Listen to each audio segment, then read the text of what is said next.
au Pays Basque, bienvenue à Saint-Jean-de-Luz, plus exactement dans l'enceinte du Rayalay de Saint-Jean-de-Luz. Vous avez l'habitude de vivre des soirées de Cesta Punta sur l'antenne de Canal+ Sport. Eh bien, nous vous proposons désormais d'en vivre une nouvelle après les internationaux de Cesta Punta, après le trophée d'automne. C'est au tour du trophée de Noël. Philippe Etcheberry, bonsoir. Bonsoir Vincent. C'est une nouveauté, c'est une forme de laboratoire. Saint-Jean-de-Luz, vous l'avez souvent annoncé et présenté comme cela. Trophée de Noël qui, pour la première fois, même s'il existe depuis 6 ans, va se disputer sous une forme différente, une forme novatrice, un peu à l'image de ce que l'on voit dans les autres disciplines, c'est-à-dire une opposition en aller-retour. Il y a eu un match aller en quelque sorte, c'était à Pau le 18 décembre et vous aviez pu suivre cette partie sur l'antenne de Canal+. Il y a le match retour ce soir, c'est très intéressant. Ah, c'est une très belle confrontation. Donc, c'est-à-dire qu'aujourd'hui, on rencontre une partie dans un lieu différent. Donc, la physionomie de la partie sera différente.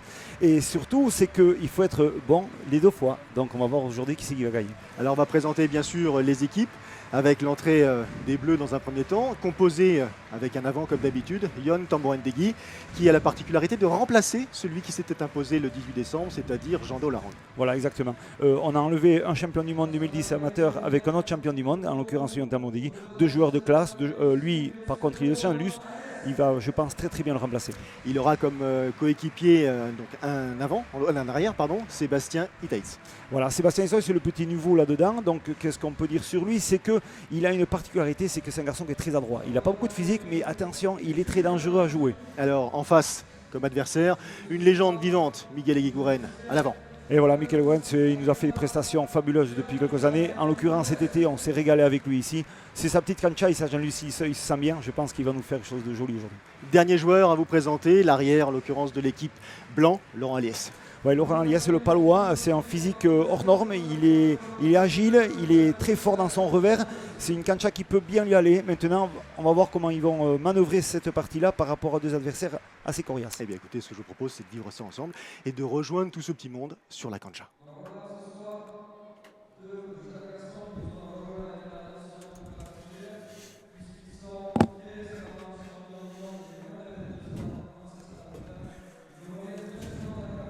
Et effectivement, pour nous présenter et nous permettre de mieux vivre et de mieux démarrer cette partie, ce trophée de Noël version aller-retour, des jeunes puntistes que vous connaissez bien et qui reviennent d'Acapulco auréolés d'un titre de champion du monde.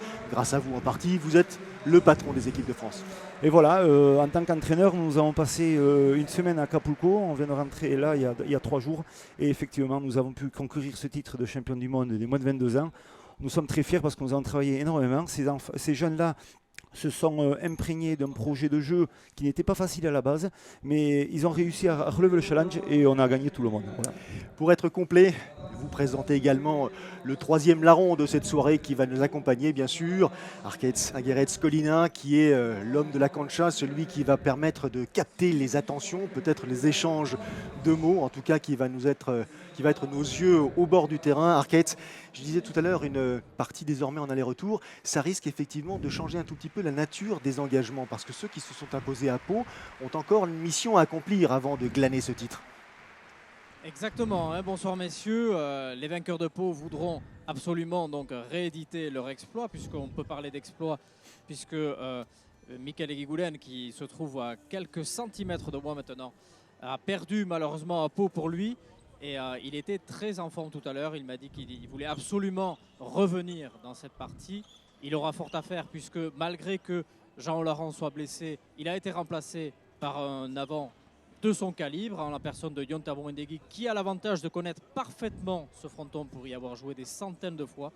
Donc tout est l'enjeu de cette revanche de la finale de Pau. Arquetz qui a sa petite écharpe autour du cou. Le trophée de Noël, c'est significatif. Il va reprendre sa place dans le fond avec les cancres près du radiateur pour nous permettre de nous situer très précisément aux côtés des joueurs. Pour l'instant, la partie n'a pas été encore entamée. Un petite info, Arquetz, qui a gagné le droit d'engager?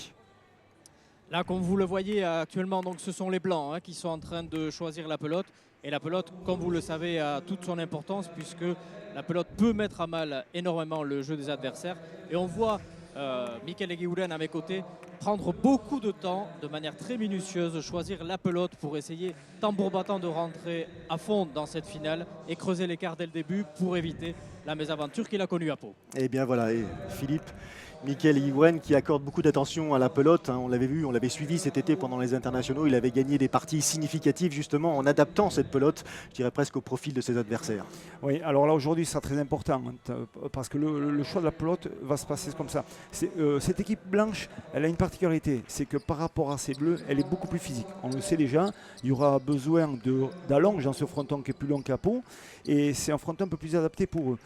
Donc je pense qu'il va choisir une pelote un peu plus morte pour essayer quand même de travailler cet arrière bleu pour pouvoir se procurer des plots devant. Alors on sait très bien que quand il a les plots devant, Michael Higuaín, c'est un danger.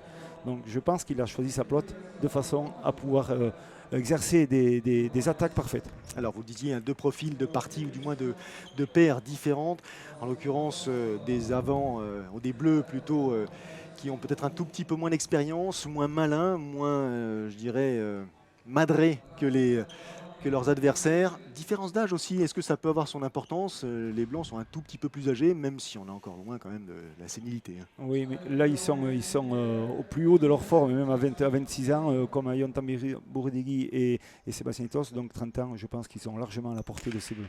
Allez, mise en jeu par Miguel Higuaín pour l'équipe blanche. Il est important de rappeler rapidement, mais de rappeler les règles malgré tout, hein. Deux manches, au meilleur de deux manches, en 15 points. Le premier arrivé, ou la première des équipes arrivée à 15 points remporte la manche. Pas utile d'avoir 2 points d'écart avec ses adversaires. Et en cas d'égalité, c'est-à-dire d'égalité pour ce qui concerne les manches, il y aura une troisième manche décisive qui sera disputée, elle, sous une forme différente, le meilleur aux 5 points. Voilà, le meilleur de 5 points. On ne veut jamais trop y arriver à cette dernière manche, cette troisième manche, car ça va très vite. Et souvent, quand on est à la troisième manche, on a les organes qui sont un peu épuisés, on est un peu fatigué, donc on aime bien que ça se finisse avant. La cancha, 56 mètres de long, parfaitement dessinée. On joue dans l'air qui est à l'intérieur des lignes jaunes, hein, tant sur le sol qu'en haut des murs concernés. Et puis pour ce qui concerne la mise en jeu, en l'occurrence, là, réalisée par Yon Tamborendegui, il faut absolument que la pelote rebondisse entre la ligne 4 et la ligne 7 pour pouvoir poursuivre le jeu lui-même. Voilà. Et première petite info, messieurs, puisque Yon Tamborindegui s'est empressé dès le gain du premier point de changer de pelote. Dès le début, Miguel Higuaín a donné le ton en quelque sorte. Le là, ça va se jouer sur un plan technique. Voilà. On voit des arrières qui vont jouer du revers. Beaucoup de revers pour essayer de chercher la longe, hein. On va essayer de faire reculer au maximum son adversaire.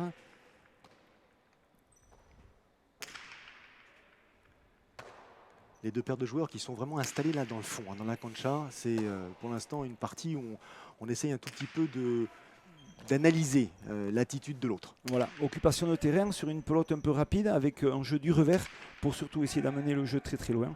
Voilà, et faute puisqu'on a touché le filet du haut. Alors il faut non seulement que la pelote reste dans l'aire de jeu au sol et en haut des murs, mais bien sûr pour ce qui concerne le sommet de cette cancha, il ne faut pas qu'elle ne rentre en contact avec ce qu'on appelle les fils et le filet.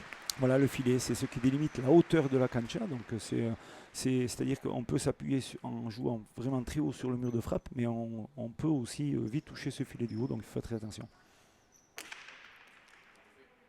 Mise en jeu parfaite, réalisée par Miguel Higuaín. On continue cette première phase d'auscultation en quelque sorte. Pas de difficulté pour ce qui concerne les contres et les accélérations, même si là Miguel Higuaín a essayé de surprendre son adversaire. Balle faute. Ouais, balle faute, ouais, exactement. La pelote elle est faute parce que tout simplement c'est qu'il s'est un peu empressé. Il veut marquer son territoire, mais il veut surtout fixer son avant adverse, le Yon Tamborendegui, sur la partie droite de la cancha. On voit ouverture, elle s'échappe à l'impact au mur de frappe. Donc voilà, point pour les blancs. Mais ça c'est une stratégie de jeu. On essaie déjà d'occuper un peu le fronton de la cancha, d'essayer de fixer son adversaire, et après on pourra distiller des attaques différentes. L'équipe bleue, donc, composée de Yon Tamborendegui, de Saint-Jean, de Luce. Et il a comme arrière Sébastien Itoitz, de la section paloise. Et en face, Miguel Higuaín, espagnol, et Laurent Aliès, de Saint-Jean. Biarro. Oui. Non, Biarro. Comment? Biarro, Laurent Aliès. Laurent Aliès, il est de Pau. C'est un Palois. C'est un Palois. Ouais. Ils vont être associés en championnat cet hiver ensemble avec Michael Higuaín qui est venu faire. Parce qu'on a monté un grand championnat pour cet hiver et Michael Higuaín va venir jouer pour la section paloise. Il est venu en coutier, si on veut. Il va un peu vers l'intérieur. Il va jouer avec Laurent Aliès. On retrouve justement l'Espagnol. Mise en jeu. Je vous disais, à 38 ans.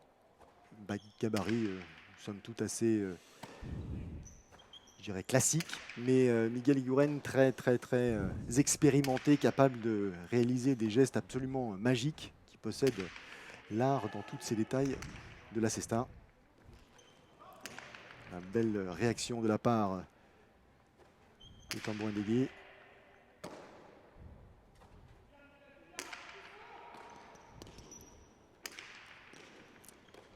Nouvelle attaque de Miguel Iguren, récupérée par Sébastien Etos. Joli drop de Laurent Aliès à l'arrière.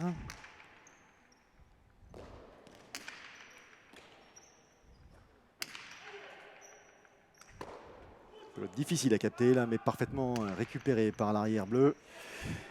La petite faute d'appréciation de la part de Miguel Iguren. Oui, tout à fait. Et c'est vrai que voilà, cette équipe bleue, elle va être très intéressante parce qu'elle va être fatigante psychologiquement. Parce qu'on le remarque encore sur une phase défensive avec un coup très bien ajusté d'Iguren. Sébastien Etos a attrapé une pelote vraiment en difficulté, mais il arrive toujours à ajuster un coup qui embête son adversaire. Elle n'est pas puissante, elle est toujours bien frappée et c'est toujours délicat de les rattraper. Vous les présentiez comme une équipe, pour les Bleus, de joueurs adroits. C'est encore une fois l'expression même de ce que vous nous disiez en introduction. Gabarit puissant, hein. Je dirais presque court sur patte, mais c'est pas péjoratif. Yon Tambourin Degui.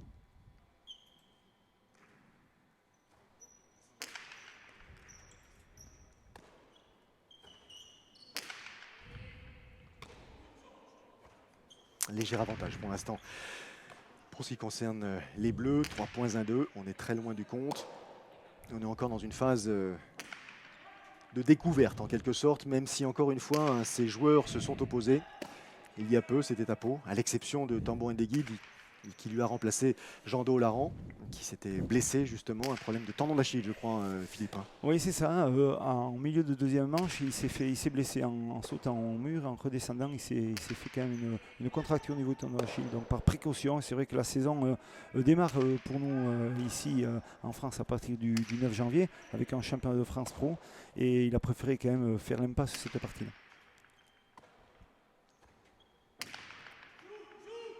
Avec une petite information assez inhabituelle pour être soulignée, c'est que Mikael Eguiguren a déjà fait 3 fautes sur les 3 points marqués par les Bleus, ce qui est quand même assez étonnant pour un avant de son calibre. Une faute directe avec ce 2 murs manqués, 2 fautes d'appréciation, donc attention. Il avait eu pas mal de déchets aussi à Pau. Donc attention à lui, puisque ça peut quand même coûter cher à son équipe, même s'il se rattrape parfaitement avec ce demi-heure maintenant. Effectivement, c'est, je dirais, toute la force de ce joueur, c'est d'être capable dans les situations les plus, je dirais, délicates pour ce qui le concerne, de sortir tout d'un coup un geste inouï. Voilà, là on va voir, il va préparer son travail, il va faire une rebote couchée en tapant le mur de gauche et le mur droit, et il arrive à donner un angle fabuleux. C'est millimétré ce qu'il fait là, c'est toute sa classe. Il est dans une phase défensive sur l'échange, mais il arrive quand même à se procurer une phase d'attaque. Mikael Eguiguren, pro depuis l'âge de 16 ans. Ça fait quelques années qu'il est effectivement parmi les pros. C'était en 1999, sa première année donc. 1993, je vous dis des bêtises, 1993.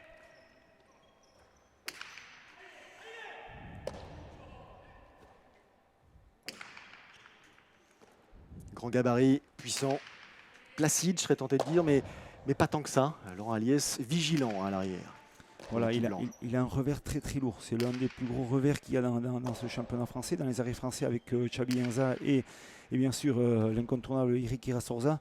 Il a une facilité, voilà, on le voit, il est élégant sur son revers, mais il faut qu'il travaille son physique. C'est toujours son problème chez lui. Il a tendance à fatiguer au bout d'un moment.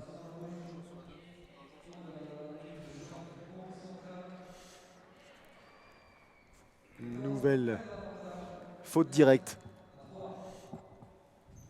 Et les Blancs qui prennent le meilleur sur leurs adversaires. Je rebondis en fonction de après votre présentation, Philippe, vous parliez d'Eric Irastorza parmi les athlètes charismatiques. Eric Irastorza qui est le sujet d'un intérieur sport tourné par Vincent Alix, qui est en l'occurrence ici pour clore en quelque sorte l'histoire, qu'il nous proposera au mois de janvier. Ce sera diffusé le 20 janvier sur l'antenne de Canal+ Sport, intérieur sport consacré donc à la pelote basque, à la cesta punta.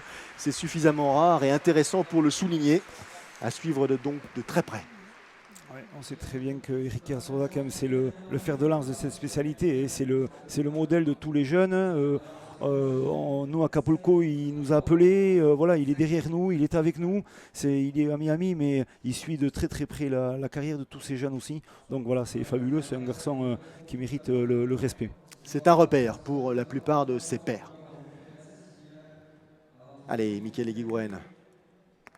Direction le fond de la cancha pour une nouvelle mise en jeu. 2 petits points d'avance pour l'instant pour les Blancs.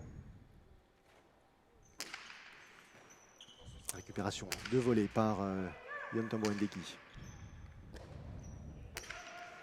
Accélération. Et qu'est-ce qu'il a jugé? Elle est à l'extérieur, nous dit l'arbitre. Une pelote qui effectivement a touché le bord de la ligne, a précisé aussi, hein, une pelote qui rebondit sur la ligne jaune, elle est considérée comme, en l'occurrence, à l'extérieur. Voilà, on le voit, c'est en costard, c'est un demi-mur de l'épaule, du revers par-dessus l'épaule, mais on voit elle est en dehors de la ligne jaune. Ça, même à la limite, elle touche un peu cette ligne jaune, donc voilà, elle est considérée faute. Le juge principal, M. Rivarien, il est s'empresser de lever son charret, la raquette qu'il a dans les mains, pour bien spécifier qu'elle était fausse. 3 arbitres sur le terrain, Philippe, c'est important, hein, parce que ça va tellement vite, il y a tellement d'espace de jeu qu'il est préférable qu'ils soient plus nombreux. Exactement, avec des rôles bien spécifiques chacun. Le premier qui est tout devant, il est face à la ligne numéro 4, donc il juge déjà à l'engagement. Le numéro 11, il juge surtout dans les phases de jeu arrière. Et le juge du 7, c'est le juge principal. C'est lui qui a une vision globale et il a des assesseurs avec qui il s'appuie. Ça va mieux, Arcades, pour ce qui concerne Miguel Eguiguren, apparemment. Michele Eguiguren a parfaitement réglé la mire maintenant et permet à son équipe maintenant de prendre un avantage assez conséquent. 7-3, eux qui étaient menés 3-2. Donc les Blancs sont sur une série en cours de 5 points marqués consécutivement. Depuis les rebonds de coucher qu'il a fait en défense, Michele Eguiguren, depuis, il maîtrise complètement son sujet. On voit qu'il est dans une phase d'attaque et il distille des super attaques.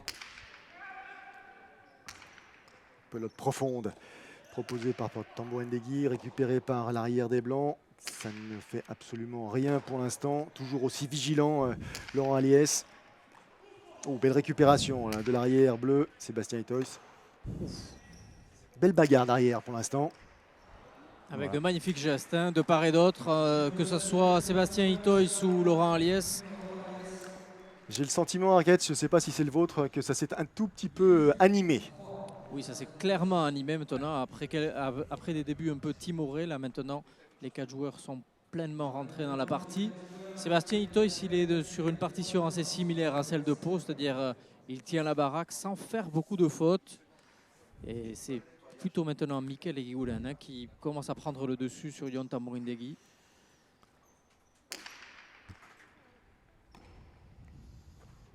Encore une mise en jeu efficace réalisée par Miguel Eguiguren.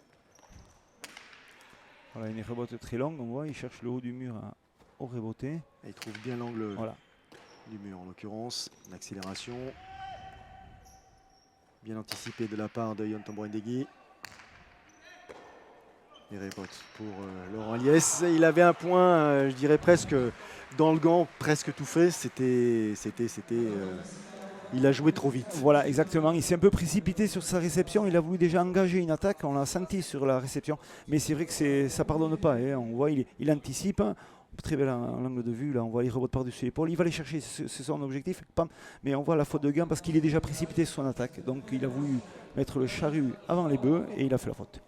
Merci à toute l'équipe emmenée par Sébastien Croquefer pour nous proposer justement ces images, ces angles et ces détails qui font la différence, qui nous permettent de traduire justement toute la difficulté de cette discipline qui se joue rapidement, qui se joue surtout avec des athlètes. C'est à la fois puissant, esthétique et surprenant.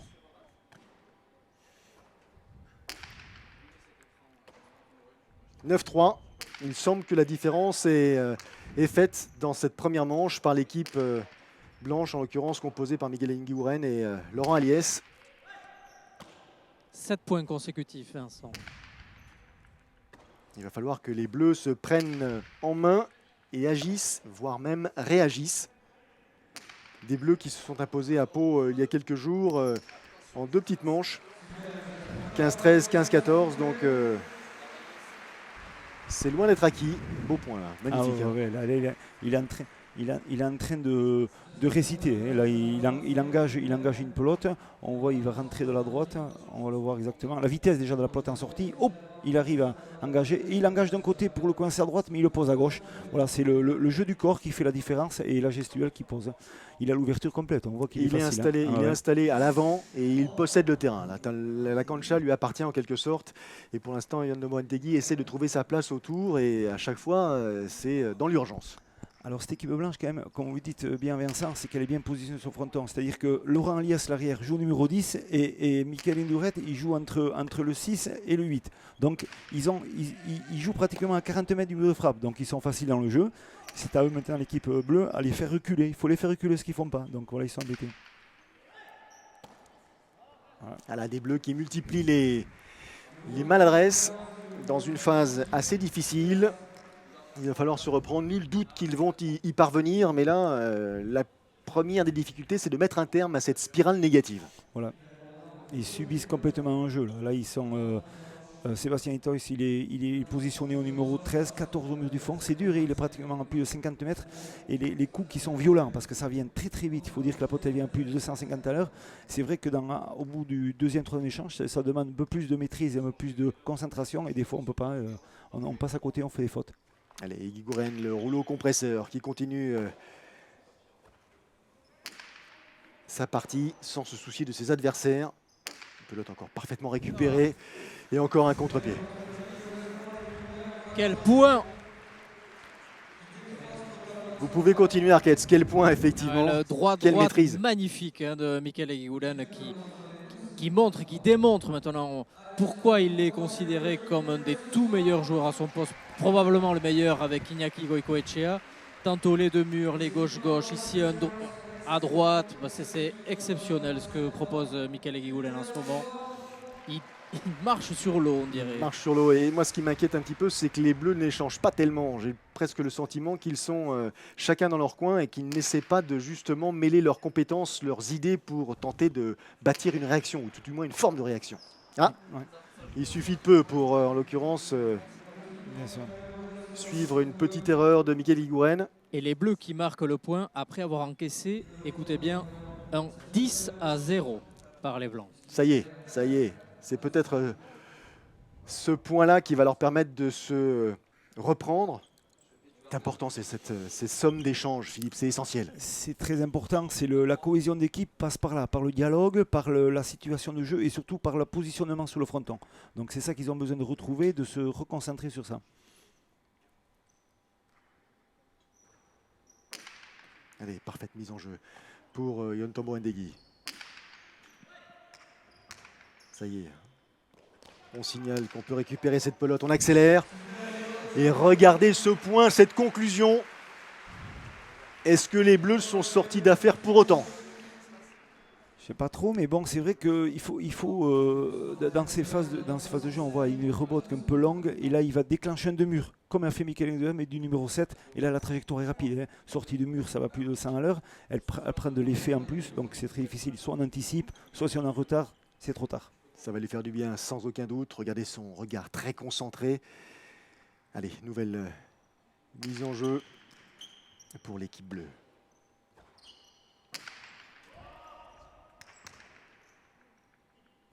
La nouvelle rebote. Éloigné, mais parfaite récupération de la part de Laurent Aliès. Quel geste de Laurent Aliès. Quand on connaît effectivement le gabarit de l'athlète, là, il est allé se coller au mur sans aucune difficulté. Bel enchaînement. Encore une récupération, mais de cette fois-ci l'arrière bleu, Sébastien Itois.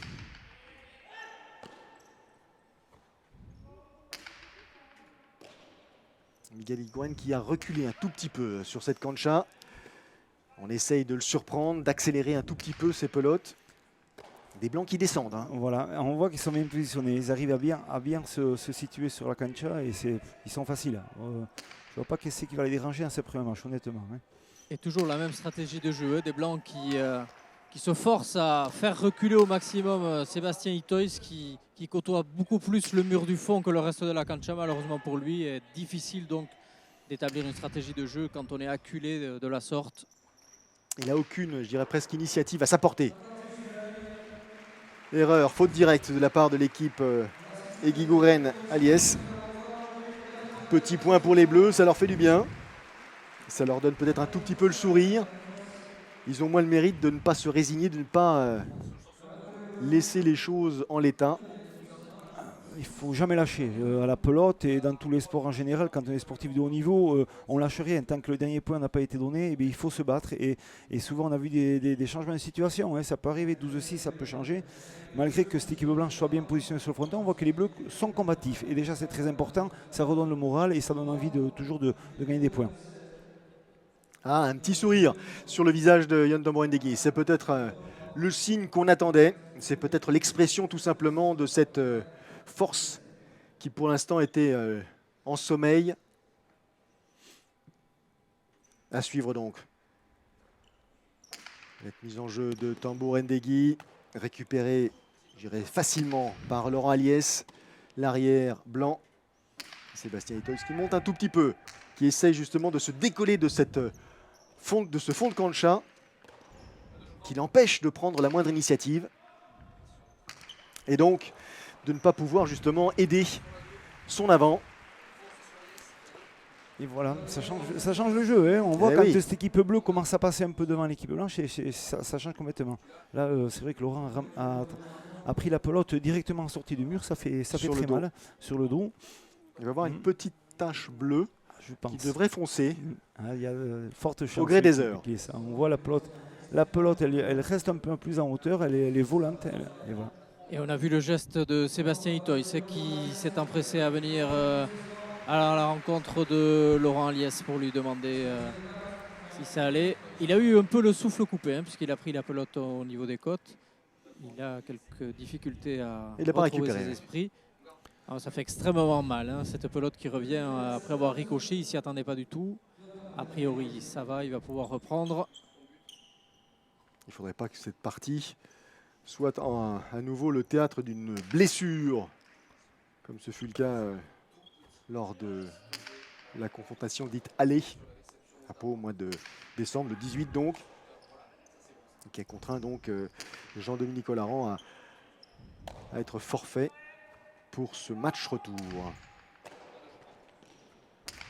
Oula, il y avait une possibilité qui nous paraissait simple, c'était une accélération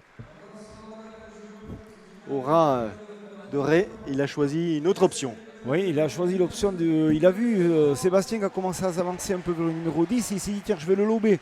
Il a voulu faire jouer les trois murs, c'est-à-dire mur de frappe, mur de gauche et finir sur le Tchitchak au milieu de fond. Mais elle a ouvert la pelote, elle s'est échappée à l'impact. Elle est partie en dehors des limites. On voit la trajectoire. Elle est partie sur la partie rouge du mur du fond. On avait assisté un point comme celui-ci, enfin un point qui s'était conclu différemment, c'était cet été, c'était Eric Restazza, je crois. Ah oui, tout à fait, à Biarritz, il nous a fait quelque chose de fabuleux, la même chose, mais lui de plus loin, donc, mais par contre elle était parfaite, la sienne, elle était à l'angle là-bas au mur du fond. Allez, des Bleus qui recollent en quelque sorte, plus que 4 points d'écart avec leurs adversaires. Et 5 points marqués consécutivement pour les Bleus. Attention aux Blancs qui avaient eu une physionomie de partie similaire lors de la deuxième manche à Pau. Ils menaient assez nettement alors que Jean-Laurent était en plus blessé. Et ils ont cru peut-être que le plus dur était fait. Malheureusement, ils se sont relâchés et tout le monde connaît la fin avec cette défaite en 2 manches à Pau. Allez, on colle la pelote le long du mur. Tambor-Ndegui parfaitement positionné.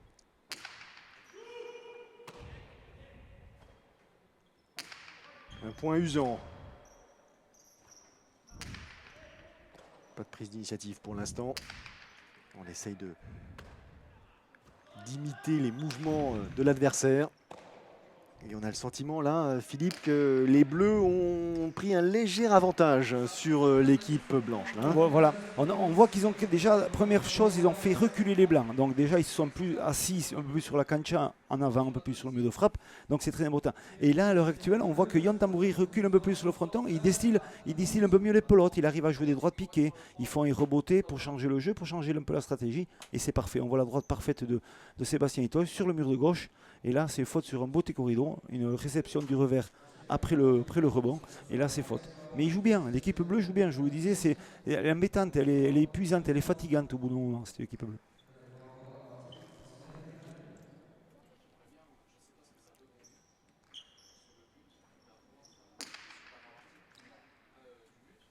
Pour l'instant, les mises en jeu sont, je dirais, académiques. On n'a pas assisté à Pacha, à une Falta, rien du tout. Voilà, ça engage juste, donc voilà, ça prend pas trop de risques, mais surtout ça essaye de laisser la pelote dans l'air de jeu. Il est compliqué cette pelote à récupérer. Il a beau se jeter et mettre tout son art au service de cette pelote, il était incapable, Miguel Eguiguren, de redresser suffisamment la trajectoire de cette pelote. Et encore une fois, les Bleus qui font preuve de courage, de résistance et qui ne sont plus désormais qu'à 2 petits points. Voilà. On voit Miguel Eguiguren qui attaque plus, hein. Donc voilà, il n'a plus la possibilité puisqu'il n'a pas les pelotes devant. Et voilà, et le peu qu'il a fait, il s'est trompé depuis quelque temps. Il va falloir qu'il change un peu sa cible et sa stratégie. Et tout d'un coup, je dirais l'absence de confiance, ou du moins le manque de confiance en soi, est passé des épaules bleues à celles des blancs, qui ont un tout petit peu de mal à gérer leur partie désormais. Malmenés qu'ils sont par Yon Tambourendegui et Sébastien Itois, qui ont retrouvé un petit peu d'allant. La preuve, regardez l'arrière bleu, au milieu de la cancha. Et voilà. Tout en autorité. Voilà, très belle rebote encore de Yon. Voilà. Un coup il passe par-dessus l'épaule, un coup il passe par côté, donc il fait une approche plus longue ou plus courte et il gêne énormément le placement des avants. On le remarque, et là encore c'est une faute vraiment provoquée parce qu'elle est ajustée parfaitement, de droite à la rebote, et Laurent Alias il fait la faute. Et ça cogite du côté des blancs à Arcades. Hein. Tout à fait, puisqu'ils avaient tout en leur faveur. Ils avaient acculé Sébastien Itois à l'arrière, ce qui ouvrait complètement le fronton pour Mikael Eguiguren. Mais ils sont très en difficulté maintenant. Ils ont encaissé un 8-0. Et donc les Bleus ont quasiment annulé l'avance qu'ils avaient pris tout à l'heure. Et les voici donc au coude à coude avec une incertitude qui monte. Et le voici, ce trophée de Noël dont on vous parlait, désormais disputé sous forme d'aller-retour. C'est tout l'intérêt justement de cette compétition incertaine. Il faut être capable de performer un soir, il faut être capable de rééditer. Ce sont les mêmes puntistes qui sont concernés, même si en cas de blessure, encore une fois, il faut remplacer le joueur manquant. Mais il n'empêche que ça donne une autre dimension à l'expression de cette discipline, Philippe. Et voilà, exactement. On n'est plus sur une seule partie, on est sur 2, donc il faut savoir gérer et gérer le lieu. Donc c'est vrai qu'à Pau, c'était une stratégie différente. Et c'est encore différent. Donc voilà, on va voir un peu le joueur complet sur 2 confrontations dans des sites différents. Et c'est ça tout le plaisir de la Cesta Punta, c'est-à-dire qu'on peut jouer sur plein de choses et être le meilleur dans 2 endroits. Premier Pacha, première demi-faute en l'occurrence. Chaque équipe a le droit à 5 Pachas. 5 Pachas, possibilité dans les 2 manches, ou même dans les 3 manches s'il faut, pas plus. Sinon, point directement à l'adversaire. Donc le Pacha, c'est quand la pelote à l'engagement dépasse la ligne 7. Voilà, exactement. Il y a des lignes au sol, horizontales, et donc c'est quoi? C'est le 4 Falta et le 7 Pacha. Plusieurs Pachas, point au adversaire.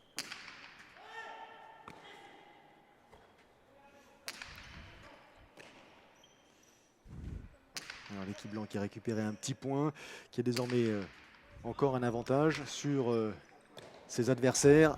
Là, un retour assez spectaculaire de la part de Miguel Eguiguren, pas pour autant très efficace. Accélération, bien sûr, pour Yon Tambourendegui qui s'est jeté comme un mort de faim sur cette pelote pour conclure. Et voilà, il n'avait pas le choix. Et c'est vrai qu'il vaut mieux attaquer son adversaire dans ces phases de jeu-là, parce que comme ils ne sont pas sereins à l'heure actuelle, il faut s'empresser de lui mettre la pression un peu plus.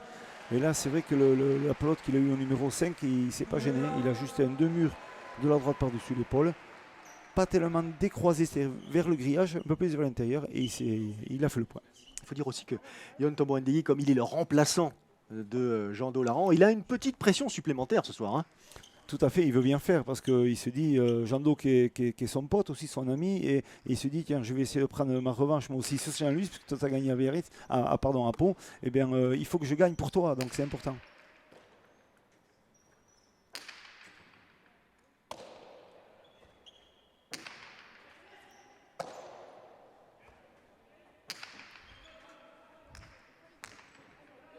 Allez, récupération de la pelote par Michele Guiguren. La volée de Yon Tambourendegui qui là, à son tour, marche sur l'eau, comme dira Arcates. Et voilà, il ose, il fait les choses correctement, mais des coups très très mal ajustés de Michele Guiguren en plein milieu du fronton, il ne se gêne pas. Je vous le disais, hein, c'est le Yon Tambourendegui, c'est un garçon qui attend un peu l'opportunité de pouvoir attaquer. Or, il est meilleur dans le contre, et on le voit là, une très mauvaise rebote en plein milieu du fronton, il ne se gêne pas, il a l'ouverture, bien dans l'angle, c'est imparable. C'est parfaitement lu, c'est parfaitement anticipé de la part de Yon Tambourendegui. Champion du monde 2010, hein, vous le disiez en ouverture, champion du monde des moins de 22 ans en 2007. Joli palmarès. Ouais. Et qui a encore beaucoup de parties et de victoires à écrire, je crois, au cours de sa carrière. Égalité parfaite, 13 points partout dans cette première manche, qui pourtant nous avait laissé penser qu'elle était disputée à sens unique au début. Pas du tout. Des Bleus largement dominés qui ont trouvé les ressources nécessaires pour tout simplement changer le cours de leur histoire et qui sont revenus à la force du poignet dans cette partie et qui là prennent l'avantage. Pelote de 7 pour l'équipe bleue. Et voilà, c'est ce que je vous disais, c'est jamais perdu une partie, il faut toujours la jouer jusqu'au bout et on voit que les erreurs maintenant c'est les blancs qui les font parce qu'ils sont sur le reculoir, ils subissent un jeu et cette équipe bleue est bien organisée, elle se bat, elle combat et elle mène. Allez, engagement pour Tambourendegui, la possibilité pour les Bleus de s'imposer lors de cette première manche, de prendre un avantage déjà et puis peut-être un ascendant hein, sur tout simplement le moral de leurs adversaires. À suivre de très près, même si on est loin pour l'instant d'une quelconque conclusion. Récupération de volée par Michele Guiguren qui accélère. Parfaitement lu cette pelote par l'arrière. Malheureusement, Sébastien Itots qui était un petit peu gourmand. Faute directe. 14 égalités. Oui, bien sûr. C'est ce qui s'appelle vendanger un point. Là, hein. Et ouais, là c'est sûr, il a voulu prendre le risque, il sentit qu'il arrivait vers le numéro 8-9, il a voulu passer par côté. La droite, c'était bien ce qu'il voulait faire, mais la hauteur du mur de frappe est un peu plus basse qu'à Pau ici. Donc c'est vrai que l'ajustement demande un peu plus de travail. Et là, il a fait la grosse erreur, il a tapé rond. Et du coup, maintenant, c'est Michele Guiguren qui a cette pelote de 7 dans la main gauche. Je vous rappelle, hein, le premier qui marque 15 points, la première des deux équipes qui marque 15 points, donc s'impose lors des deux premières manches. Il n'est pas utile d'avoir 2 points d'écart avec son adversaire direct. Et la voici, cette pelote de match, de 7 plutôt, concrétisée par Michele Guiguren. Les Blancs qui s'imposent lors de cette première manche. Allez, c'est parti pour cette deuxième manche. Avec une pelote et un engagement des Blancs. Et Guiguren.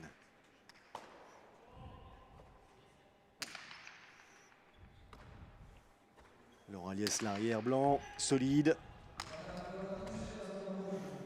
Sans doute un tout petit peu gourmand. Voilà, une allonge un peu trop haute. Et il a les moyens de taper plus bas, lui, avec la force qu'il a sur son revers. Là, il a voulu chercher un peu trop de hauteur. Et on voit qu'il a touché la partie haute du mur de gauche. Donc le point pour les Bleus.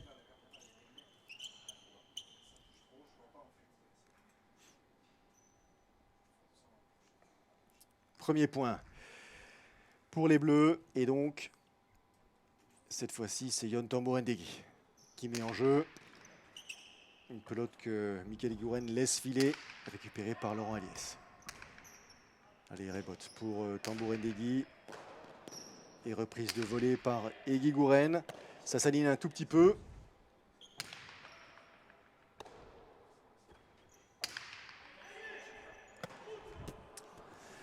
Ouais, mauvais jugement de la part de Sébastien Itois. Ouais, difficile. Hein. Ouais, très dur, parce que la longe de Laurent Aliès du numéro 10, elle est fabuleuse, parce qu'elle est collée au mur de gauche, elle va arriver, on appelle ça vers la tchoula, la partie basse où on voit Carrefour Perrier au fond, et là c'est très dangereux d'attraper. On voit la hauteur parfaite, collée au mur de gauche, on ne peut pas les attraper, ou soit d'être vraiment très adroit ce jour-là. Et Guiguren qui récupère la pelote. Regardez l'attention que prête Tambourendegui à cette pelote et à cette mise en jeu. Ça vous prouve à quel point ces échanges sont intenses. Récupération de volée, il est parfaitement placé, Tambouendegui. Et belle récupération athlétique, même si encore une fois, la fin du geste est un tout petit peu excessif.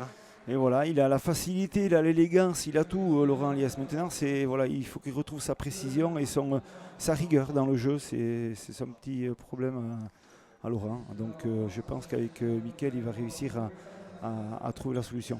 2 fautes directes pour ce qui concerne Laurent Aliès pour l'instant. On a du mal à lire sur le visage de Miguel Eguiguren, Arcaetz. On ne sait pas vraiment dans quel état il est, s'il est euphorique, non, ça c'est sûr, mais s'il est agressif, optimiste ou pas. Oui, non, mais c'est la particularité de Miguel Eguiguren, c'est que qu'il soit en train de mener ou de perdre, il a toujours le visage des grands champions, c'est-à-dire il ne dégage aucune émotion pour essayer de donner le minimum d'informations à ses adversaires. Donc ne soyez pas surpris, Miguel Eguiguren montrera toujours ce même visage, qu'il soit en train de gagner largement ou de perdre largement. En tout cas, dans sa tête, je peux vous dire que ça cogite. Il a gagné la première manche, mais il a évidemment en mémoire la déconvenue de Pau et il est évident qu'il ne va pas vouloir rééditer la même prestation.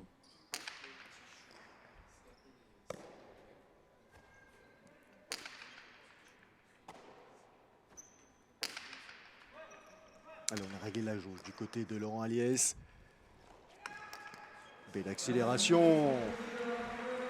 Joli point. Ah ouais, un point magnifique. Là. Il a pu s'appuyer sur un revers très long de Laurent Aliès qui a donné beaucoup de longueur dans son jeu et il a pu reboter du 6 couché. Il a vu que Mickaël était bloqué sur la cancha vers l'intérieur. On va le voir, je pense, au ralenti.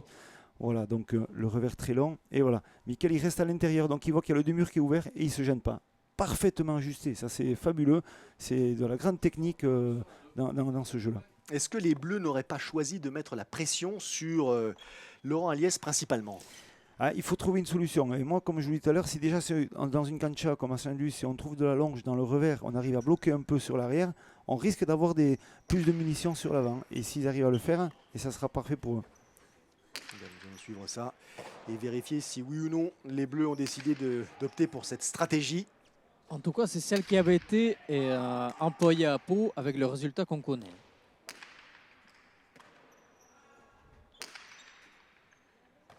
Attention, il n'y a plus personne au fond de la cancha.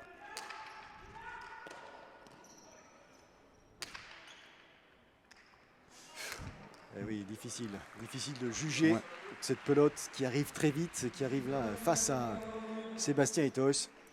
Il arrive à donner des pelotes avec des effets sur les pelotes de la droite. On voit que le dernier point, la première manche, il a fait le point sur la droite. On voit que sur les premiers points qu'il fait des pelotes, c'est de la droite. Mickaël Eguiguren, il a une façon de passer son geste par-dessus l'épaule et à réussir à donner de l'effet sur les murs. Et c'est toujours délicat sur la réception des pelotes. Égalité, 3 points partout dans cette deuxième manche. Et toujours Mickaël Eguiguren.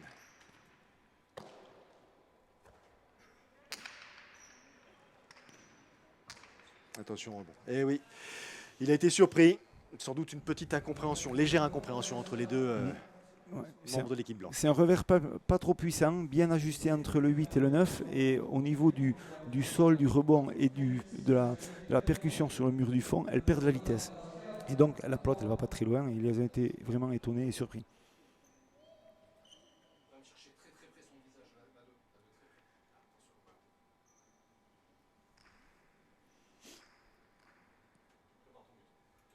Regardez la différence d'attitude entre Yon Tambouendegui et Laurent Aliès. Deux adversaires. Il y en a un qui est en pleine conquête, je dirais presque, agressif. Même si là, il a été rapidement contré par Miguel Eguiguren et l'autre, Laurent Aliès, qui était plus dans une phase de réflexion, d'introspection. Essayer de trouver les ressources utiles pour aider Miguel Eguiguren, qui lui fait un petit signe de la tête. Et il sent qu'il en a besoin. Ouais, c'est ça exactement. On voit là la belle ouverture de jeu. Yon Tambouendegui part vers sur l'extérieur. À l'intérieur, il n'y a plus personne. Il arrive, mais pas en bout de course. Donc voilà, on est quand même pratiquement à 50 minutes de jeu. Donc ça commence à tirer sur les jambes et on est plus rapide sur ses appuis. Et Mickaël Eguiguren qui vient de demander à l'arbitre de changer de pelote. Il ne semblait pas très à l'aise avec la pelote précédente. Peut-être veut-il donner un coup d'accélérateur comme ce fut lors de la première manche. En tout cas, vous le voyez à l'image, Michele Guigoulen et Laurent Aliès qui discutent beaucoup pour le choix de la pelote. Ils vont essayer de tenter comme en première manche. On a remarqué qu'avec une pelote neuve, ils ont plus de facilité à tirer l'adversaire sur le fond. Donc je pense qu'ils vont essayer de mettre cette stratégie en jeu. Parce que l'autre, elle était trop chaude, la pelote. Elle faisait des rebonds trop longs et ça favorisait un peu cette équipe bleue. Elle semble très vive, hein, celle qui vient de prendre à l'instant. Mais elle est neuve, donc neuve, elle va toujours tomber sur l'impact. Elle aura une trajectoire différente, donc c'est ça qui est délicat. On va voir ce que ça donne. En tout cas, fidèle à sa légende, Eguiguren qui a choisi d'essayer d'accélérer un tout petit peu le jeu pour surprendre ses adversaires et puis surtout pour bénéficier, je dirais, de conditions qui lui sont favorables, plus favorables.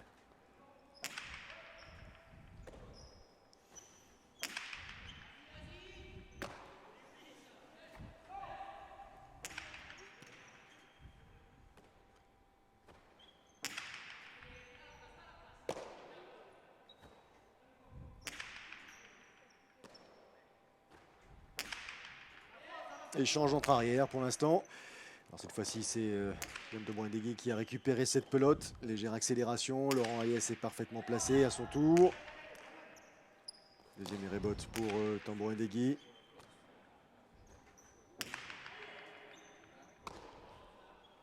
Bien récupéré cette pelote aussi par l'arrière bleu.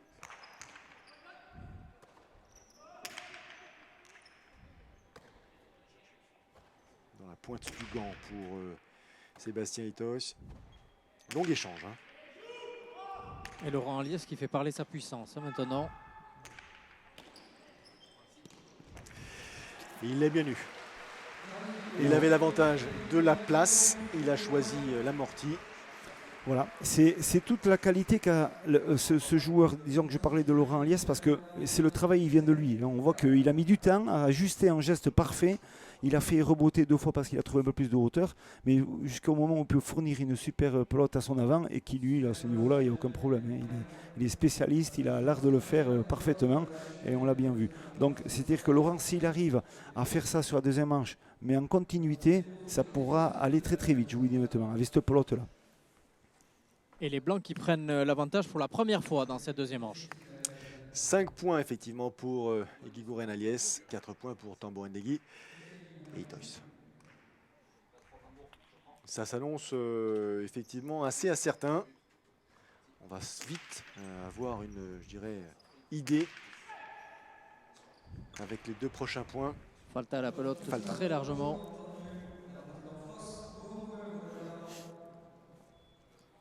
Voilà. Il ne faut pas qu'ils se désunissent. Cette équipe bleue, ils sont pas loin. Ils sont à 2 points. Ils les ont fait douter à la première manche. L'équipe blanche, je pense qu'il faut se ressaisir. Sinon, attention. Il faut dire aussi que les Bleus ont fait preuve d'un engagement terrible pour essayer de revenir au score lors de la première manche. Il y a peut-être un petit coup de moins bien là. Ah, c'est sûr, ils vont le payer à un moment. À un moment donné, ils vont le payer. Donc voilà, il faut continuer quand même. Il faut s'accrocher.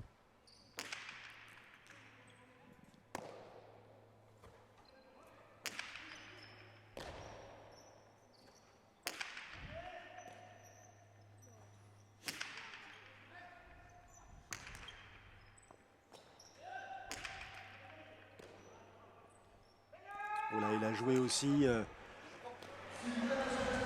la prise de risque et bien lui en a pris. Il y a un Tambourin Degui, il amorti là, je dirais presque du fond du cours ou presque. Ah oui, c'est sûr. Ouais. Là, il est pratiquement à plus de 30 mètres du mur de frappe et il ne s'est pas gêné. Il a vu que son arrière direct était derrière lui et il a ajusté en lâché. On appelle ça en lâché du revers. Il a ralenti son geste au dernier moment pour essayer de faire tomber la pelote en cloche au maximum. Et il a fait un point magistral. On voit l'arrière. Il est derrière lui, Michael, il voit ça, hop, il coupe son élan et il lui fait un lâcher. Et ajusté parfaitement. Mais ça, c'est super. Ah, c'est magnifique. Ouais. Magnifique. Très beau point réalisé par Yon Tambourin Degui. Beaucoup de maîtrise technique pour effectuer ce geste-là. Ah, ils sont obligés de prendre des risques, de faire preuve d'initiative, ces Bleus, pour rester collés, pour ne pas laisser justement les adversaires glisser vers une victoire qui pourrait être tout simplement synonyme de trophée de Noël. Je vous rappelle que les Bleus ont gagné la première, je dirais pas la première manche, mais du moins le match aller. Et que donc, il ne reste entre guillemets plus que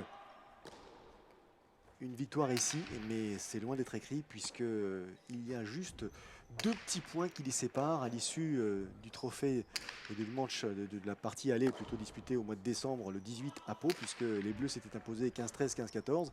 Donc il suffirait de pas grand-chose pour que les Blancs inversent le cours de ce trophée. Et c'est ce qu'ils sont en train de faire justement.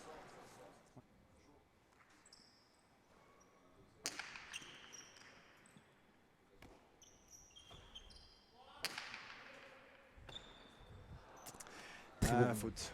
Ouais, c'est une faute provoquée, c'est bien tapé parce que les provoqués. Il y a, dans la cancha, dans une cancha, dans un arrière, il y a toujours des axes importants. C'est-à-dire que quand un arrière il prend une pelote, il y a l'axe entre le numéro 7, 8, 9.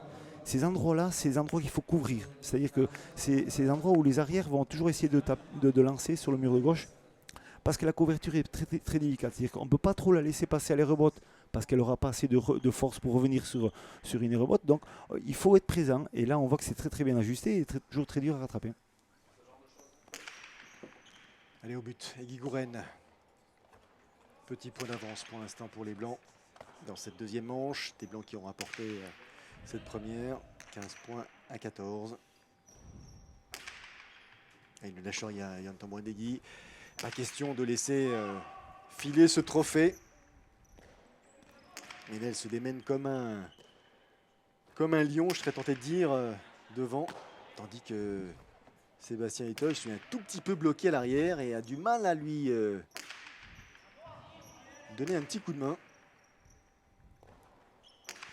Troisième revers, pas trop bien ajusté. On va voir le quatrième. Là, il essaie de trouver les marques. Laurent. Il est en train de fatiguer surtout, je pense, Yon Tambouendegui. Oui, c'est ça. Une très belle rebote. Magnifique. Ouais, joli. Belle récupération tout en extension de la part de Sébastien Eto'o. Et à la conclusion, point en faveur des Bleus. Mais voilà. C'est la précision dans son geste. On voit que Laurent Aliès il dominait le point. On voyait qu'il essayait de calculer pour essayer d'ajuster au maximum une pelote parfaitement, qu'il n'a pas réussi. Et il se fait contrer sur un retour parfait de Sébastien Eto'o. On voit le Bottegrido en extension. Et il a juste un revers collé sur le mur de gauche. C'est toujours très, très, très dur à rattraper. Et c'est le point. 7 points partout. Égalité parfaite. Mais moi, ce qui m'intéresse particulièrement, c'est l'état de fatigue de Yon Tambouendegui qui a l'air de souffler un petit peu. Il est effectivement rouge, mais qui ne le serait pas à sa place.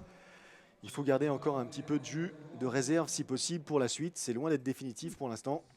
Ouais, mais il faut dire que tous ces joueurs-là, ils sont tous en phase de préparation. C'est-à-dire que le championnat il démarre le 9 janvier. Donc ils sont bien sûr... Noël est là, il y a un peu plus de foie gras, il y a plein de choses, mais ils font des efforts à côté aussi pour se préparer. Et donc voilà, et une partie de cette intensité-là, c'est toujours dur. Et donc les organismes sont un peu éprouvés. Voilà. Belle initiative et belle conclusion amenée par Miguel Egui Gouren. Tout en finesse. Contre-pied, amorti, la totale. Voilà, si on lui donne des pelotes bien dans l'axe du numéro 4-5, c'est vrai qu'il est capable de déclencher des attaques millimétrées. Et on le voit, il a quand même cette facilité. Voilà, le but livré, il touche le mur, elle ouvre très vite. Et là, il voit bien l'avant bleu qui va un peu sur la droite. Hop, il lui met à l'intérieur. Parfait.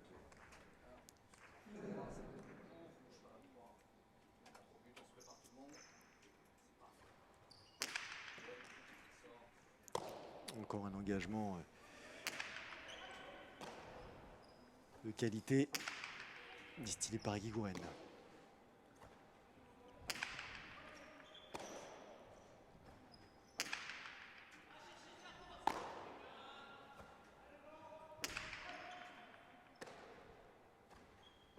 Voilà, elle est bien tendue, celle-là puissante. Laurent Aliès qui sollicite énormément Yon Tambouendegui. Il est là pour récupérer cette pelote, mais il va lui falloir un petit peu de jambes. Belle accélération aussi de la part de Sébastien Eto'o. Il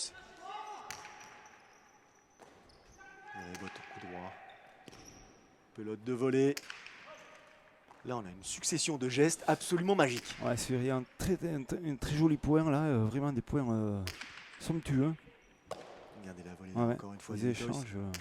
Long échange qui va laisser quelques traces, ça c'est sûr.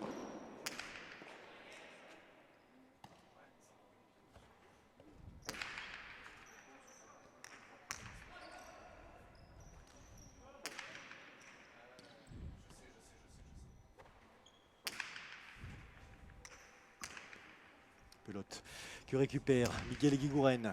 Il joue beaucoup, Mickaël, dans ce point-là. Et on voit que c'est lui qui rebote, qui fait les relances. Il faut que Laurent vienne peser un peu plus sur ce point-là.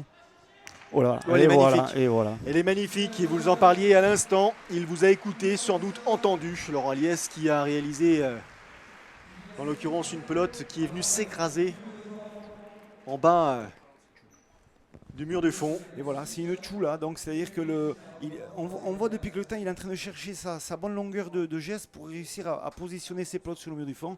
Et là, on voyait qu'il ne jouait pas trop dans ce point-là. Il laissait beaucoup les commandes à Mickaël Eguiguren en le faisant reboter, juste au moment où il a ajusté comme son revers parfaitement et il fait le point. Voilà, somptueux. Point imparable, Arcaïtz. Je pense que Laurent Aliès était satisfait de lui-même. Un très beau duel des deux arrières, comme quoi les cancres se portent bien quand même au fond de la cancha. Exact. Et alors, autre détail, vous parliez tout à l'heure du visage de Yon Tambourindegui, qui montrait peut-être quelques signes de fatigue, alors que celui de Mickaël Eguiguren, lui, est impassible. C'est très très compliqué de savoir où il en est, et c'est assez déstabilisant aussi pour ses adversaires, parce qu'on ne sait jamais exactement l'état de fatigue de ce joueur. Un danger permanent, ce Miguel Eguiguren. Ça, c'est une chose certaine pour ce qui le concerne. Encore une belle récupération là, de la part de Johnny Tambourindegui. Voilà, super allonge. Là, très très grand s'allonge. Il veut imposer un peu son jeu. Là, on voit accélération. Laurent. Ouais. Il faut trouver la solution pour percer Laurent Aliès. Là. Laurent qui semble beaucoup plus à l'aise depuis quelques points maintenant. C'est clair, c'est clair. C'est lui le patron pour l'instant. Il a la réponse adéquate à chaque échange.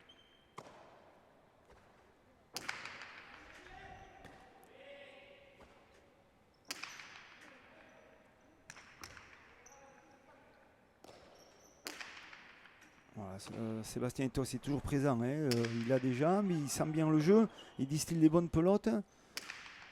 Il est fatigant, il est épuisant un peu psychologiquement parce qu'il ne donne pas l'impression de vouloir toujours forcer, de faire des choses très fortes, mais il est toujours bien placé. Il cherche la faute, cherche la faute de la part de ses adversaires. Attention,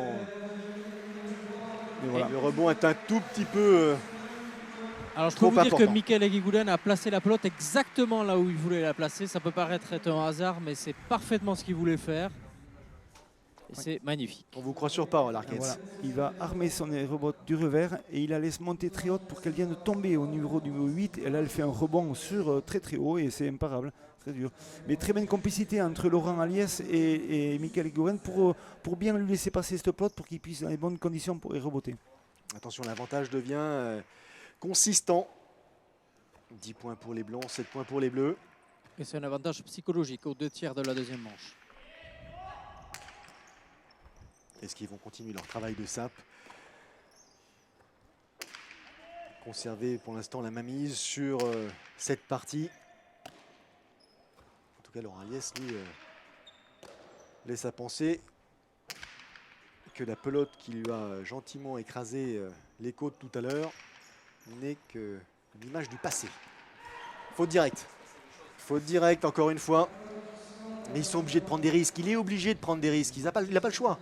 Exactement, exactement. Là, il est au numéro 5,5. Il voit l'ouverture. Il se dit il faut que je le refixe sur la droite et il faut que je tente le coup. Mais bon, mal ajusté. Ça ne sort pas beaucoup. Ça sort de peut-être 50 cm, mais c'est trop, c'est faux, c'est en dehors des limites. C'est la petite faute, effectivement, qu'il ne commettrait pas s'il n'était pas dans cet état-là. Peut-être état de fatigue prononcé qui l'empêche d'être complètement, lucide, en tout cas, sur les prises d'initiative. Oui, tout à fait. C'est vrai qu'il faut sentir bien sur la cancha, il faut sentir propre et pour pouvoir faire des jolis gestes.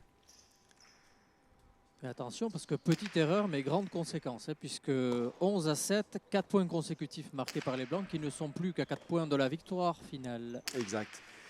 Exact, c'est la particularité de ce rendez-vous, encore une fois. Disputé en aller-retour. Les Blancs n'ont perdu que de 2 petits points à l'aller. C'est simple, pour que les Bleus l'emportent, il faudrait qu'ils perdent 15 à 14. Pour l'instant, ils n'en prennent pas le chemin.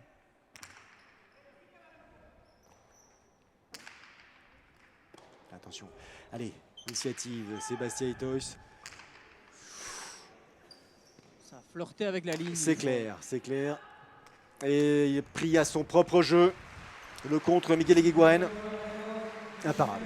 Ah oui, oui, là vraiment, ça a frôlé la ligne du fond au mur arrière, sur le revers de Sébastien Itois, et ça a provoqué une rebote vraiment très près du mur de frappe pour Miguel Eguiguren. Alors là, par contre, là, il a juste impeccable. Il sait où il la met, il a la qualité technique pour le faire. Hein. On voit là, il se place sur ce terrain. Il avait déjà jeté son coup d'œil, il a vu qu'il était avancé, et là, il a fait monter la pelote à l'impact, et là, c'est fini. Mais bon, s'il s'exprime aussi bien, Michael, je lui dirais un grand merci à Laurent Aliès, parce que Laurent Aliès fait du bon boulot là depuis cette manche. Il lui provoque des bonnes pelotes, et c'est vrai que là, ils sont très complémentaires les deux. Très solide, très régulier surtout, Laurent Aliès, qu'on a aperçu là à l'image. Et dans le même temps, la mise en jeu réalisée par Miguel Eguiguren. Des Blancs qui mènent 12 points à 7 dans cette deuxième manche. Ouh, récupération acrobatique et incertaine. Le point pour les Bleus.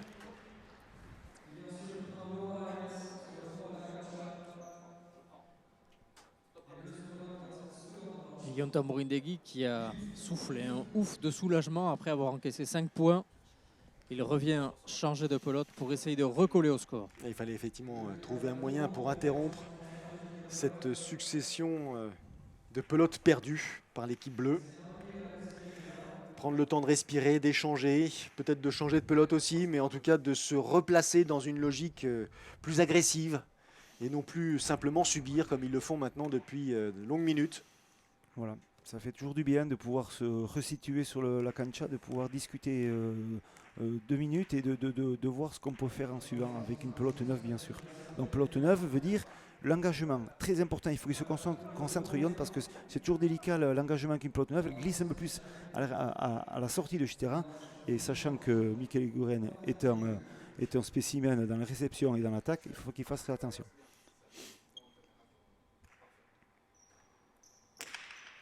Parfait. Ce sont, je dirais, presque des pelotes décisives maintenant pour les Bleus.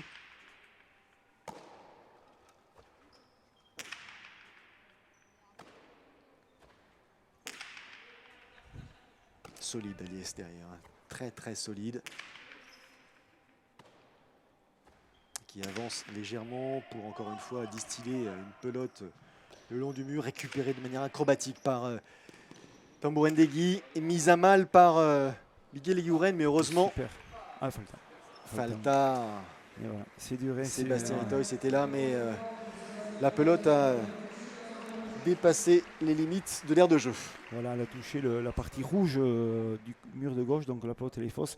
Mais voilà, il sait faire la différence grâce au revers de Laurent Aliès. Il peut se procurer le pelote de l'avant et refaire fixer son avant direct vers l'extérieur et poser une pelote à l'intérieur. Voilà, c'est fabuleux.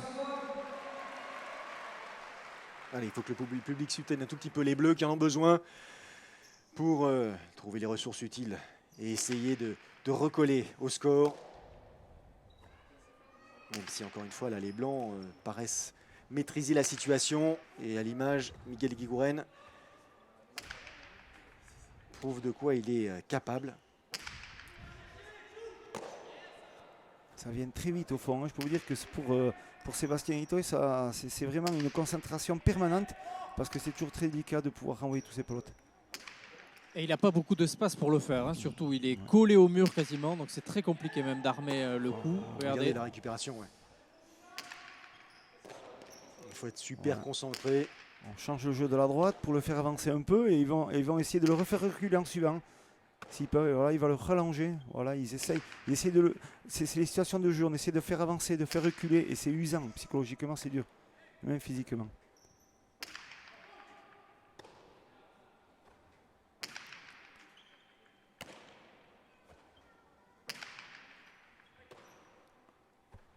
Il y a les arrières qui nous régalent. Vraiment.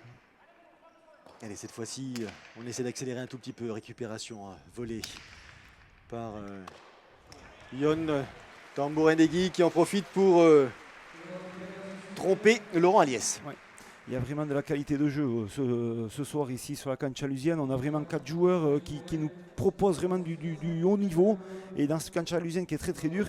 Et tant mieux pour le spectacle, et, voilà, et tant mieux pour la Cesta Punta. Ça souffle. Il en a besoin, Yon Tambourindegui. On prend tout le temps nécessaire. Difficile là, de tromper et le public et les caméras. On voit que les joueurs sont très sollicités. Et Sébastien Etoz qui lui a décidé de rester dans sa bulle en quelque sorte, hein, parce que il s'attend effectivement à être encore un tout petit peu malmené. Donc les conclusions de points risquent de passer à nouveau par lui. Et un geste très amical, hein, puisque Yonta Borindegui a de nouveau changé de pelote. Il s'est approché de Laurent Liès pour lui dire « Je viens de prendre la tienne ». Voilà, donc comme quoi, malgré l'enjeu, les 4 protagonistes font preuve d'un grand respect, d'un grand fair-play. C'est peut-être la dernière cartouche, hein, c'est peut-être la solution. Ah ouais, il faut trouver des solutions. Donc là, il tente la chance, hein, avec le fait de garder la pelote de l'adversaire.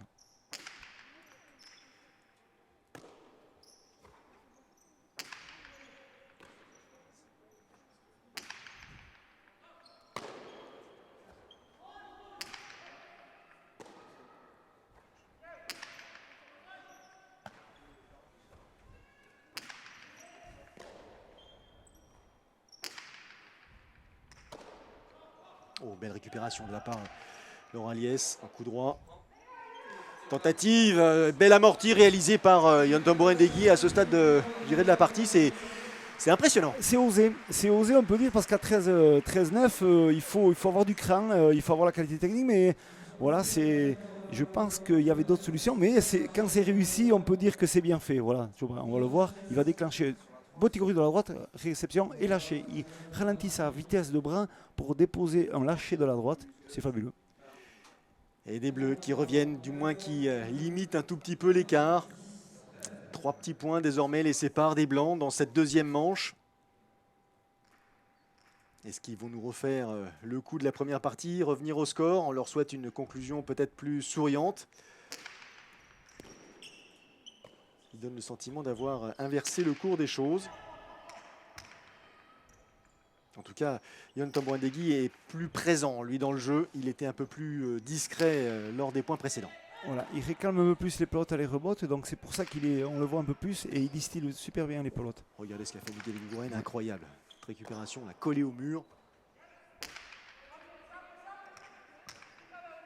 Pelote encore difficile à récupérer, rebote magnifique de la part des Guigouren. Voilà les avants qui en mettent là un paquet, comme on dit, pour accélérer le jeu. Il est là, Sébastien Etoz. Ouais, joli drop. Ils sont tous là. Hein. Ouais. Ils nous font une sacrée prestation ce soir. C'est incroyable. Les récupérations en demi-volée, en volée, dans tous les sens. C'est un vrai feu d'artifice. Et voilà. Et on finit par une faute, malheureusement, une faute parce qu'on sent que c'est la fatigue. Ça fait le nombre d'échanges qui sont énormes et voilà, c'est fatigant. C'est très fatigant et il suffit pour ça de regarder un tout petit peu la façon dont Yonta Borindegui était satisfait de voir ce point se terminer, en sa faveur bien sûr, mais ça suffisait. Ah oui, c'est sûr. Hein.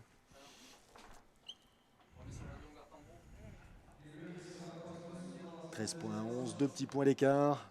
Quel spectacle nous offrent ces puntistes. La Cesta Punta sur l'antenne de Canal Plus Sport. Vous en avez eu bien sûr cette année, vous en aurez l'an prochain. Davantage même, on va commencer plus tôt dans la saison, suivre les championnats de France, les internationaux de Saint-Jean. Bien sûr, on va suivre Biarritz aussi, il y aura des parties à Pau, peut-être même à Osgore. On va essayer de vous proposer justement une vision plus globale de cette discipline.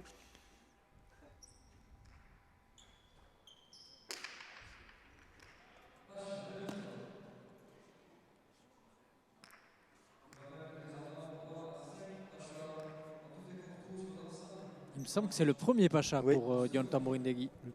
Deuxième. Deuxième Pacha. Autant pour moi.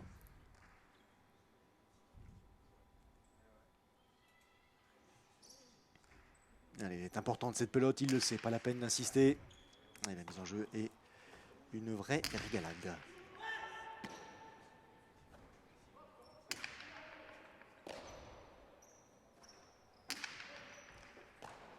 Oh, il est bien monté, Sébastien Etoz. Hein. Ah, elle est fausse, c'est dommage. Aïe, aïe, aïe, aïe, aïe. Il avait fait l'effort de venir couper la trajectoire de la pelote sur un beau corrido. Il sait très bien qu'il vaut mieux qu'il attrape ses pelotes plus près du 7 que rester au 14. Il vient faire l'effort, mais là il a juste mal son revers. Il touche le mur de gauche qui délivre une pelote sur l'extérieur et malheureusement c'est le point pour les Blancs. Il faut rester concentré, très concentré, c'est pas terminé, même si les Blancs la possèdent une pelote, je dirais de trophée, puisque si Miguel Eguren réalise un point, et en compagnie bien sûr de Laurent Aliès, les Blancs bien sûr s'imposent ici à Saint-Jean, mais remportent du coup par la même occasion le trophée de Noël.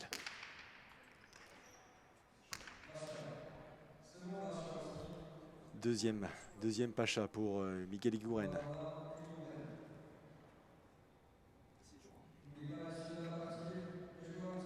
était un petit peu plus gourmand dans la mise en jeu, mais bon, il a de la marge. Hein. Je vous rappelle que les équipes ont le droit à 5 pachas par partie. On commence à avoir des attitudes qui sont révélatrices de l'état de fatigue avancée des différents protagonistes.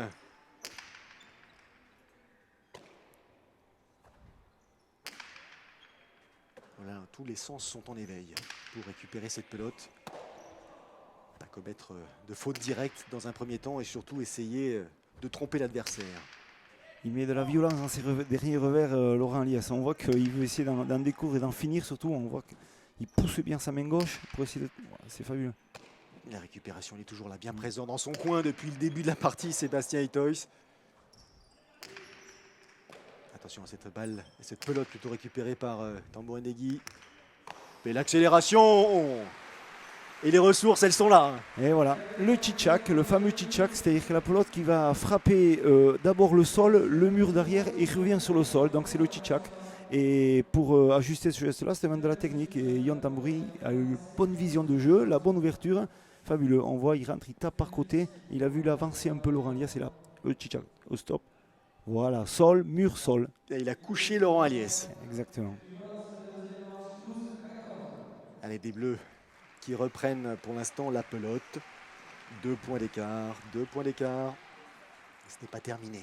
Et attention, parce que si les Bleus marquent ce point, ils égaliseraient déjà le score de l'aller. Exactement. C'est un point très important pour les Bleus.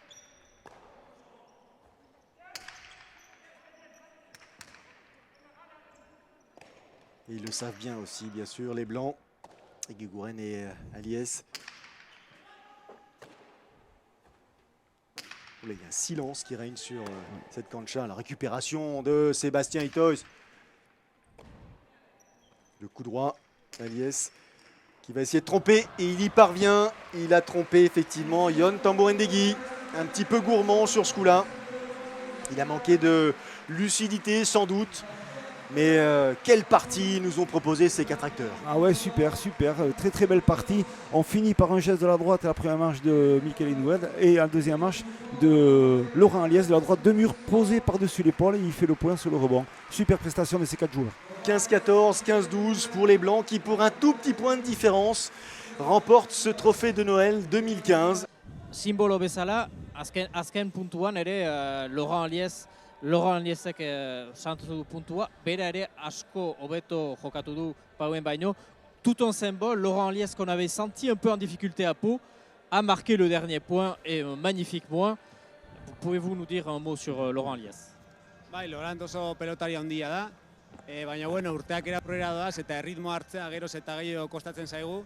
Beste egunan jolastu genuen gaur ere eta orain neguko txapelketa dator eta astero jolasten goraka jungo gara fizikoki eta jolasten hobeto hasiko gara. Laurent est un grand joueur, mais tout comme moi, le poids de l'âge commence à faire ses effets. On est plus âgé quand même que nos adversaires, donc on a plus de difficultés à entrer en jeu.